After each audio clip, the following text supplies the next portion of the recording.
Hello friends, గిడ మనకు ఒక జబర్దస్త్ కొరమాట అయితే హుక్ అయింది చూడండి. అరే మన వీడియోస్ ఒకటి చూస్తారా బాబు అని నేను అనుమానంతో ఈ ఛానల్ అయితే స్టార్ట్ చేసిన. అదేందేమో కానీ ఛానల్ స్టార్ట్ చేసి 3 మంత్సే అవుతుంది. పెద్ద షాకింగ్ ఏంటంటే ఈ 3 మంత్స్లోనే 5,000 సబ్స్క్రైబర్స్ వచ్చారు నాకు. అట్లనే ఈ 3 మంత్స్లోనే మానిటైజేషన్ జల్దీ కంప్లీట్ అయింది. ఇదంతా మీ సపోర్టే. ఇక దీని ద్వారా నేను ఒక డిసైడ్ అయినా 10,000 సబ్స్క్రైబ్ కాగానే గివ్ అవే ప్లాన్ చేస్తున్నా. ఒక 5 మెంబర్స్ సెలెక్ట్ చేస్తా. మన వీడియోస్ మీ ఫ్రెండ్స్ గిట్లా షేర్ చేయండి. గివ్ అవే చాలా ప్లాన్ చేస్తున్నా. ఇది దయచేసి అందరు కామెంట్ చేయండి, మీ అడ్రస్ ఇట్లా పెట్టండి. అందులో నుంచి 5 మెంబర్స్ సెలెక్ట్ చేస్తా. 10K సబ్స్క్రిప్షన్ కాగానే కొరియర్ చేసేస్తా అందరికి.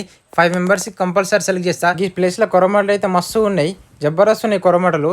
ఆ రోజు 3 వాటిన ఒకటే గంట సేపు ఈవినింగ్ ఏమో ఉన్నాం అంతే. సిద్దిపేట ఏరియాలో ఉన్న వాళ్ళు కామెంట్ చేయండి. ఇంకేమైనా ప్లేసెస్ ఉంటే చెప్పండి, మేము వస్తాం. సిద్దిపేట ఏరియాలో వస్తాం, పట్టి మీకే ఇస్తాం. ఈ స్పాట్ అయితే సిద్దిపేట నుంచి ఒక 20-25 కిలోమీటర్స్ ఉంటుంది అలవాల్. ఇది మన వీడియోస్ కొత్త చూసే వాళ్ళు సబ్స్క్రైబ్ చేసి బెల్ ఐకాన్ క్లిక్ చేయండి. వీడియో నచ్చితే please subscribe, like and share bro. Thank you.